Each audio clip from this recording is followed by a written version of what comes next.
સુરતના એક કુલીનું વલસાડના ઉદવાડા રેલવે સ્ટેશન નજીક શંકાસ્પદ મોત નીપજ્યું, જેના બાદ તેના પરિવારજનોએ વલસાડ સિવિલ હોસ્પિટલ પહોંચીને હોબાળો મચાવ્યો। મૃતક કાળુભાઈ રાઠોડના મોત અંગે જ્યાં એક તરફ પરિવારજનો આરોપ મૂકી રહ્યા છે, ત્યાં પોલીસનું કહેવું છે કે ટ્રેનમાં કેટલાક યુવકો જુગાર રમી રહ્યા હતા, ત્યારે બાતમી મળતા પોલીસ દ્વારા રેડ કરાઈ, જે દરમિયાન ભાગદોડમાં ટ્રેનની અડફેટે આવતા યુવકનું મોત નીપજ્યું હતું અને આ પોલીસનું નિવેદન છે। બીજી તરફ પરિવાર ન્યાયની માંગ કરી રહ્યું છે। પોલીસ આ મામલે જુગાર દરમિયાન જે રેડમાં રોકડ રકમ સહિત અન્ય મુદ્દામાલ કબજે કર્યો તેનો દાવો કરી રહી છે। જુગાર રમાતો હોય તે બાબતની બાતમી પોલીસને મળેલી હતી, જે અનુસંધાને પોલીસ એ ટ્રેનમાં રેડ કરવા માટે ગયેલ હતી। આ જે રેડની કામગીરી થતી હતી, પોલીસ ત્યાં પહોંચીને રેડ કરે તે પહેલાં બાજુના પાટા પરથી એક ટ્રેન પસાર થઈ છે, જેમાં આ જુગાર રમનાર ઈસમો પૈકીનો એક ઈસમ ભાગવા જતા એ ટ્રેનની અડફેટે આવેલ અને એ મરણ ગયેલ છે। એક અમારી સમાજનો એક છોકરો કાળુભાઈ ગબ્બાભાઈ રાઠોડ જ્યારે એ ટ્રેનમાં સુરતથી વાપી કંઈ કામે ગયો હતો સાહેબ, ત્યારે પાછા રિટર્ન આવતા એના પર 6 થી 7 જણાએ એના પર અટેક કર્યો, સીધો ગાડીને અથડાડી દીધો, ધક્કો મારી દીધો છે સાહેબ। તો પોલીસે અમને કોઈ જવાબ આપ્યો નથી। પોલીસ આ કેસને મર્ડરનો કેસ છે, આ કેસને પોલીસ દબાવવા માંગે છે। ઘટના એવી બની છે કે આ લોકો વિકલાંગમાં બેઠા હતા, એને આરે ટોટલ 4-5 માણસ હતા, એમાંથી એને આ ગાડીમાં ફેંકી દીધો અને 3 માણસને આ લોકોએ અંદર અરેસ્ટ કરેલા છે। અમે કાલે પોલીસની હાજરીમાં ગયા હતા તો અમને વાત કરવા પહેલાં દીધી નથી। હવે આગળ વાત સ્થાનિક સ્વરાજના સંગ્રામની।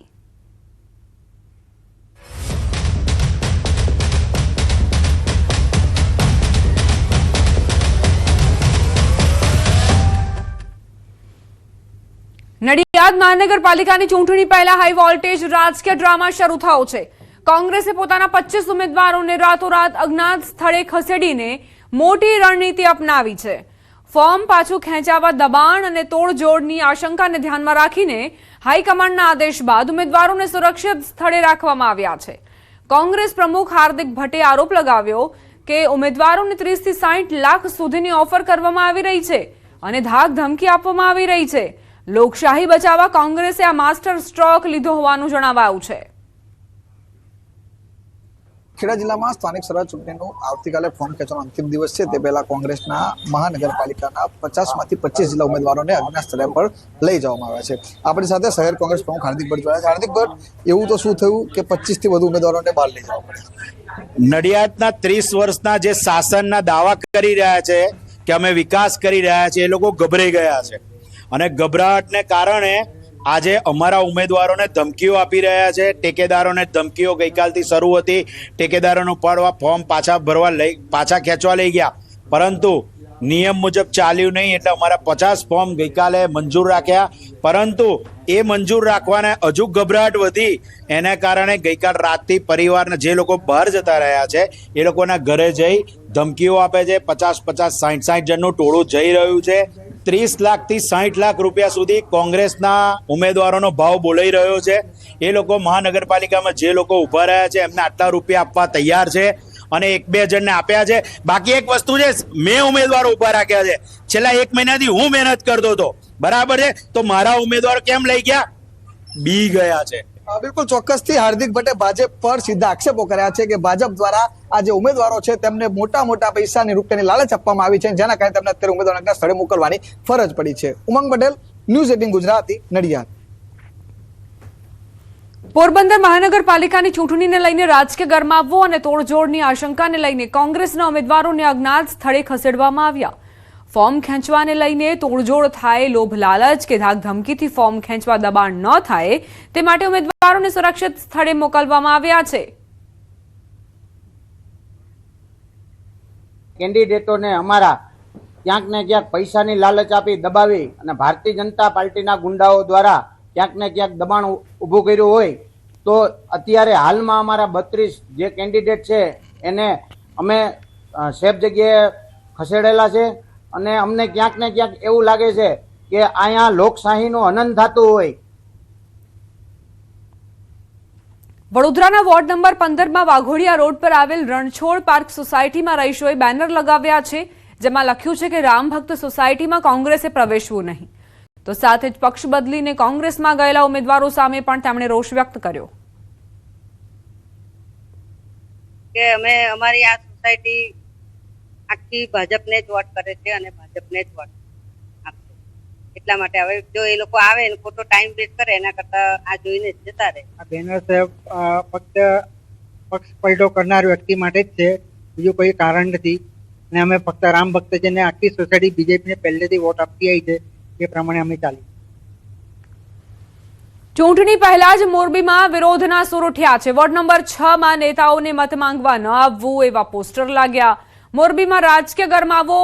મોરબી મહાનગરપાલિકાના વોર્ડ નંબર 6માં ભાજપ સામે વિરોધના સૂર ઉઠ્યા. વોર્ડ વિસ્તારમાં ભાજપના નેતાઓ અને આગેવાનોને પ્રવેશબંધી કરતા પોસ્ટરો લગાવવામાં આવ્યા. પોસ્ટરમાં સ્પષ્ટ લખાયું છે કે ભાજપના નેતાઓએ પ્રચાર માટે વિસ્તારમાં નહીં આવવું. આ બેનરો વિસ્તારના જાગૃત રહેવાસીઓના નામે લગાવવામાં આવ્યા હોવાનું સામે આવ્યું. ડાંગ જિલ્લાના સુબીર તાલુકાના નિશાણા ગામમાં લોકો દ્વારા ચૂંટણી બહિષ્કારનો મોટો નિર્ણય લેવાયો. ગામમાં મૂળભૂત સુવિધાઓ જેમ કે પાકા રસ્તા અને પાણીની વ્યવસ્થા ન હોવાના કારણે ગ્રામજનોમાં ભારે રોષ છે. હર ઘર નલ અને નલ સે જલ જેવી યોજનાઓ માત્ર કાગળ પર જ હોવાના આરોપો વચ્ચે વર્ષોથી કરવામાં આવેલી માંગણીઓ પૂર્ણ ન થતા ગામ લોકો વિફર્યા અને મતદાનથી દૂર રહેવાનો નિર્ણય કર્યો. માત્ર સ્થાનિક સ્વરાજની ચૂંટણી જ નહીં પરંતુ આવનારી વિધાનસભા ચૂંટણીનો પણ બહિષ્કાર કરવાની ચીમકી ઉચ્ચારી. સિંગળમાંથી ધામાલા અને ધામાલાથી કાકસાડા સુધી રસ્તો હતો અને આ રસ્તો 1 મહિના પહેલો બન્યો છે. આ રસ્તાને માટે અમે તાલુકા અધ્યક્ષને એને જિલ્લા પ્રમુખને એને ધારાસભ્યને જે લાગતા ઓળખા એ લોકોને અમે રજૂઆત કરીએ પણ બનાવી આપીશું આમ કરીને એને મુલતાવી આપ્યો. અમારા ગામમાં પાણીની પ્રોબ્લેમ છે. પાણી અમે બહુ દૂર ભરવા જતા છે, અમે છોકરાને મૂકીને જતા છે, તો અમને પાણીની સગવડ જોઈએ અને રસ્તો જે સારો નથી તે રસ્તાની સગવડ જોઈએ. અમારા ગામમાં વર્ષોથી પાણી અને સડકની સમસ્યા છે. જ્યાં સુધી જો પાણીની સમસ્યાનું નિરાકરણ ન કરવામાં આવે ત્યાં સુધી અમે સૌરાષ્ટ્ર સ્થાનિકની ચૂંટણી બહિષ્કાર કરીશું. હાલમાં રસ્તાનું કામ ચાલુ હતું, અમારા ગામમાં મંજૂર પણ થયેલું છે, છતાં ધામલા ફળિયા સુધી પૂરેપૂરો રસ્તો બનાવવામાં આવ્યો નથી. જો એ રસ્તાનું નિરાકરણ ન થાય તો પણ અમે આ ચૂંટણીનું બહિષ્કાર કરીશું.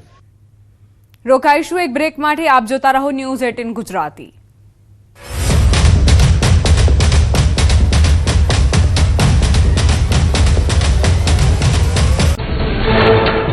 આગામી 24 કલાક કચ્છમાં હીટવેવની હવામાન વિભાગે કરી આગાહી. દરિયાકાંઠાના વિસ્તારમાં ગરમ અને ભેજવાળા પવન ફૂંકાશે. ગરમ અને ભેજવાળા પવનના કારણે અનુભવાશે અકળામણ. 5 દિવસ બાદ ફરી માવઠાનું હવામાન નિષ્ણાંત અથરેયા શેટ્ટીનું અનુમાન. વેસ્ટર્ન ડિસ્ટર્બન્સના કારણે 19 એપ્રિલથી શરૂ થઈ શકે માવઠાનું રાઉન્ડ. સૌરાષ્ટ્ર, દક્ષિણ ગુજરાત અને મધ્ય ગુજરાતમાં આગાહી.